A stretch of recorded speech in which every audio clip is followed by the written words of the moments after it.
The last birthday. I stared at the small birthday cake sitting on my kitchen counter, the single candle flickering in the dim light of my cramped studio apartment. 22 years old today, and here I was, alone with the grocery store cake I had bought for myself. The frosting was a garish shade of pink, nothing like the elaborate custom cakes my parents always ordered for Sienna's birthdays. But it was mine, and somehow that felt both pathetic and liberating at the same time. My phone sat silent beside the cake. I had been checking it obsessively for the past hour, hoping for even a simple text message. A happy birthday would have been enough. Hell, even a generic emoji would have shown they remembered. But there was nothing. Not from Mom, not from Dad, and certainly not from Sienna. I picked up my phone with trembling fingers and scrolled through my contacts until I found Mom's number. Maybe they were planning a surprise. Maybe they were just running late. Maybe there was some reasonable explanation for why my own family had forgotten the day I was born. The phone rang 3 times before Mom's voice came through, bright and artificially cheerful in that way that always made my stomach clench. "Oh Mallory, sweetie, I'm so sorry, but we're all out celebrating with Sienna right now. She just got accepted into that prestigious media internship program. Isn't that wonderful?" I felt the words hit me like a physical blow. In the background, I could hear the clinking of glasses and the sound of laughter. My family was at a restaurant, celebrating my sister's latest achievement while I sat alone with my pathetic cake. "Mom," I said, my voice barely above a whisper, "it's my birthday." There was a pause, followed by a laugh that sounded more like a dismissive snort.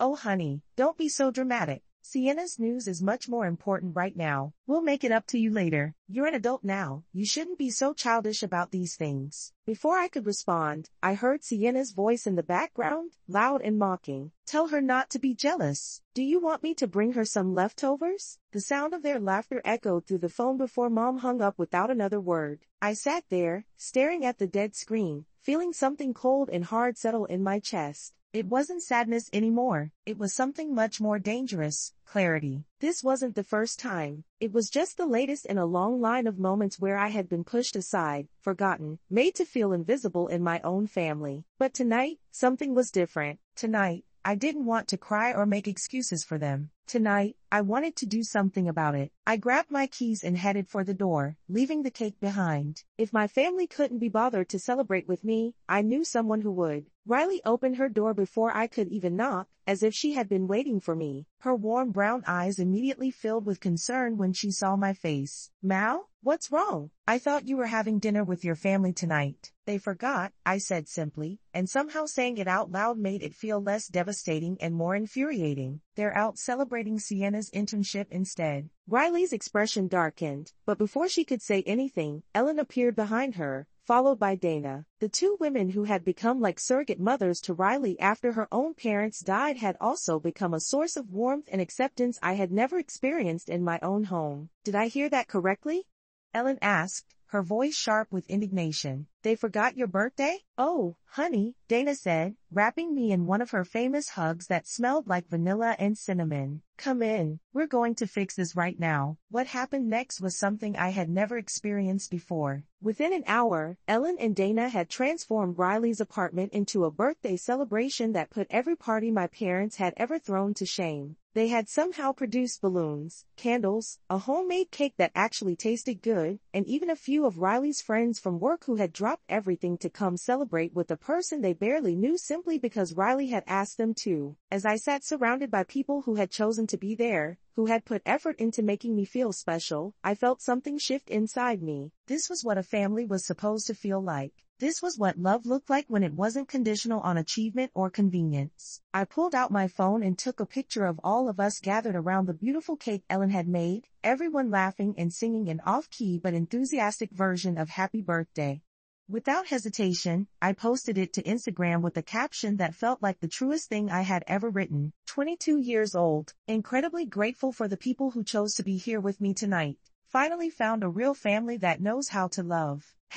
#real family #birthday love. I hit post before I could second guess myself, and within minutes, the notifications started pouring in. Friends from nursing school, distant relatives, family friends who had known me since I was a child. The response was overwhelming, and I realized that people had been watching, had been noticing the pattern even when I hadn't been ready to see it myself. My phone rang 20 minutes later. Mom's name flashed on the screen, and this time her voice was stripped of all pretense of sweetness. "Mallory Dean, take that post down right now. You're embarrassing this entire family." "I'm just telling the truth, Mom," I replied, surprised by how calm I sounded. "Why would the truth embarrass you? Don't you dare get smart with me."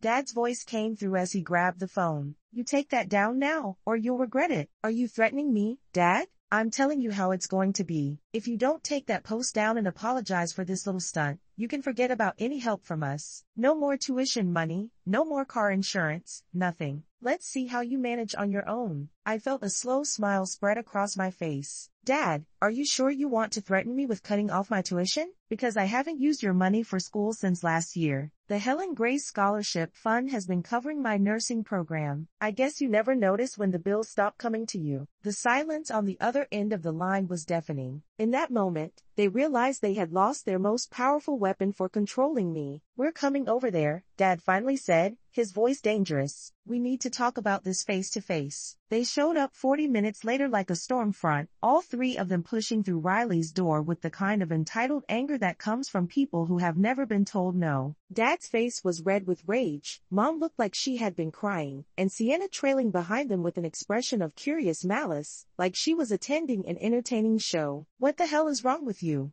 Dad demanded, not bothering with pleasantries. "Do you have any idea what you've done to our reputation? People are calling, asking questions. They think we're bad parents." "Maybe because you are," I said quietly, and the words seemed to echo in the sudden silence. Mom's voice rose to a near shriek. "After everything we've done for you, we've fed you, clothed you, put a roof over your head, and this is how you repay us? By humiliating us on social media like some kind of ungrateful child? Everything you've done for me?"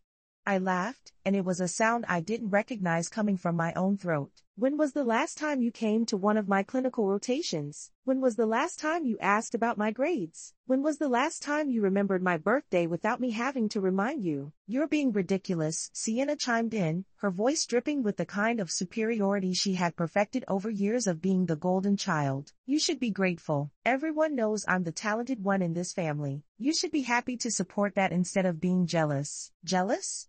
I turned to look at my sister, really look at her, for the first time in years. "You know what, Sienna? You're right. I am jealous. I'm jealous that you've never had to wonder if your parents love you. I'm jealous that you've never had to buy your own birthday cake. I'm jealous that you get to live in a world where you matter." Ellen stepped forward, her voice cutting through the chaos with the authority of someone who had raised children and knew dysfunction when she saw it. "I think you all need to leave. Now." "This is none of your business," Dad snarled. "It became my business the moment you showed up at my door screaming at a young woman whose only crime was celebrating her birthday with people who actually care about her," Ellen replied, her voice steel wrapped in velvet. They left, but not before Dad threw one final threat over his shoulder. "You'll regret this, Mallory. You'll come crawling back, and when you do, don't expect us to welcome you with open arms." After they were gone, I sat in Riley's living room, shaking from adrenaline and something that felt suspiciously like freedom. I had finally said the things I had been thinking for years, and the world hadn't ended. If anything, I felt lighter than I had in months. But Dad had never been one to make empty threats, and I should have known he wouldn't let this go without a fight. 2 days later, I was called in to drive Harrison's office at the hospital where I was doing my clinical rotation. My heart hammered as I walked down the sterile hallway, convinced that somehow my family drama had followed me into the one place where I had felt competent and valued. Harrison was a kind man in his 50s who had always treated me with respect and encouragement. He had been the first person to tell me I had real potential as a nurse, and his opinion meant more to me than almost anything. When I knocked on his office door, I was prepared for the worst. "Mallory, please sit down," he said, his voice gentler than usual. "Your father called me yesterday." My stomach dropped. Harrison, I can explain." He held up a hand to stop me. "He told me quite a story about you being unstable, causing problems in your family, making poor decisions. He suggested that perhaps allowing you to continue your clinical rotation here might be inadvisable." I felt the blood drain from my face. This was it. This was how Dad was going to destroy the one thing I had built for myself. the one place where I was valued for my own merits rather than compared to Sienna. However, drive. Harrison continued, and I looked up to see a small smile playing at the corners of his mouth. I've been watching you work for 6 months now. I've seen how you interact with patients, how you handle pressure, how you support your fellow students. I trust what I see over what I'm told. I felt tears prick at my eyes, but he wasn't finished. There's something else, something your father doesn't know. He opened his desk drawer and pulled out a bundle of old letters tied with a faded ribbon. My mother and your mother were close friends when they were young women. Before my mother passed, she left me several boxes of her personal effects, including these letters from Karen. He handed me one of the letters, yellowed with age and written in my mother's familiar handwriting. As I read, I felt a chill run down my spine. The letter was full of pain and resentment, describing how Karen had always felt invisible next to her older sister, how their parents had clearly favored the more accomplished child, how Karen had spent her entire childhood feeling like a disappointment. The words could have been written by me, describing my own experience with Sienna. Your mother was repeating a pattern. Drive. Harrison said gently, hurt people often hurt people, especially their own children. It doesn't excuse her behavior, but it might help you understand it. I stared at the letter, feeling pieces of a puzzle finally clicking into place. She's doing to me exactly what was done to her. It appears so. And Mallory, I want you to know that your clinical performance here has been exemplary. I'm not going anywhere, and neither are you. In fact, I've been meaning to talk to you about opportunities after graduation. We have an opening for a junior nurse position that I think you'd be perfect for. I left his office feeling like I was walking on air, but also with a growing sense of purpose. The letters had given me something more valuable than understanding. They had given me proof, and I was beginning to formulate a plan for how to use it. I knew my family was planning their annual charity gala, an event where Dad and Mom played the role of pillars of the community, devoted parents and philanthropists. It was the kind of event that mattered to them more than anything because it was where they performed their perfect family act for all their friends and business associates. Sienna was set to be the MC, another opportunity for them to showcase their golden child. It was the perfect stage for the truth. I spent the next month preparing. I practiced what I would say, I made copies of the letters, and I bought a dress that made me feel confident and strong. When the night of the gala arrived, I stood in the back of the hotel ballroom, watching my parents work the room with practiced charm, accepting compliments on their beautiful family and their wonderful daughter. When it was time for the speeches, Dad took the microphone first, delivering a heartfelt address about the importance of family values and supporting our community's children. Mom followed with her own speech about the joy of motherhood and the pride she felt in her daughters. Then Sienna took the stage, radiant in a designer gown that probably cost more than my rent, ready to charm the crowd as she always did. I waited until Sienna had finished her introduction and was about to launch into the evening's program. Then I walked up to the stage, my heels clicking on the marble floor with each confident step. "Excuse me," I said, my voice carrying clearly through the microphone system. "I'm Mallory Dean, and I'd like to say a few words about family." The room fell silent. I could see my parents' faces in the crowd, Dad's turning purple with rage, Mom's going white with shock.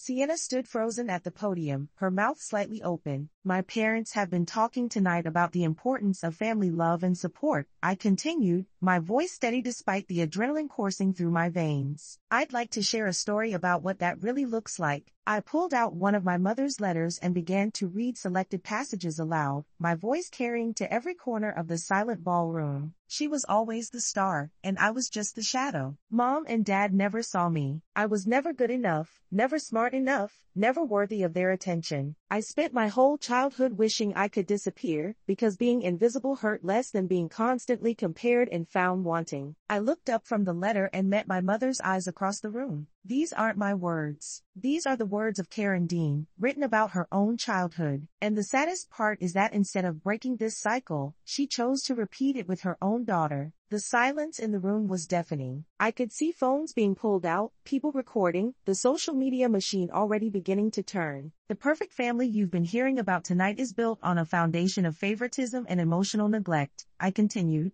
"And I'm done being the invisible daughter. I'm done being the shadow. Thank you for your time." I handed the microphone back to a stunned Sienna and walked off the stage with my head held high. Behind me, I could hear the whispers starting, the buzz of conversation as the facade my family had worked so hard to maintain crumbled in real time. The aftermath was swift and devastating. By the next morning, the video of my speech had been shared hundreds of times. Local news picked up the story. Dad's business partners began distancing themselves from the family. Sienna's internship was quietly rescinded due to the negative publicity surrounding her family situation. I felt no joy in their downfall, but I felt something even more valuable: peace. I had told the truth, and the truth had set me free. The months that followed were challenging but transformative. I threw myself into my nursing studies with renewed focus, knowing that my future was entirely in my own hands. Drive. Harrison proved to be not just a mentor but a true advocate, and when I graduated summa cum laude, he offered me the position he had promised. Riley and I moved in together, creating a home filled with the kind of warmth and acceptance I had always craved. Ellen and Dana became the maternal figures I had never had, showing me what unconditional love actually looked like. I built a chosen family from the people who had chosen to stand by me, and it was more beautiful than anything I had ever experienced. 2 years after the gala, I was promoted to head nurse in my department. I was 24 years old, financially independent, and happier than I had ever been. I used some of my savings to establish a small scholarship fund for nursing students from difficult family backgrounds, naming it after myself not out of vanity, but as a declaration that I was worth celebrating. On my 25th birthday, I hosted a party in the home Riley and I had bought together. The living room was filled with colleagues, friends, and my chosen family. As I looked around at the faces of people who had gathered to celebrate me, not because they had to but because they wanted to, I felt a sense of completion I had never thought possible. My phone buzzed with a message from one of my scholarship recipients. "Thank you, Mallory. You showed me that we can create our own families, and that we're worthy of love just as we are. Happy birthday to someone who changed my life." I smiled as I read the message, feeling a deep sense of satisfaction. I had not just healed my own wounds, I was helping to heal others. I had taken the pain of my past and transformed it into something meaningful, something that would outlast any hurt my biological family had caused. As Riley brought out the cake everyone had made together, singing an enthusiastic if slightly off-key version of Happy Birthday, I realized that this was what I had been searching for all along. Not the approval of people who would never truly see me, but the love of people who had chosen to know me. Not the validation of those who had made me feel small, but the respect of those who recognized my worth. I blew out the candles on my cake and made a wish not for revenge or reconciliation, but for continued growth, for the strength to keep helping others find their way out of toxic patterns, and for the wisdom to recognize love when it appears in unexpected places. The little girl who had once sat alone with a grocery store cake was gone. In her place stood a woman who knew her own value, who had created a legacy of healing, and who understood that sometimes the greatest act of love is refusing to accept anything less than you deserve.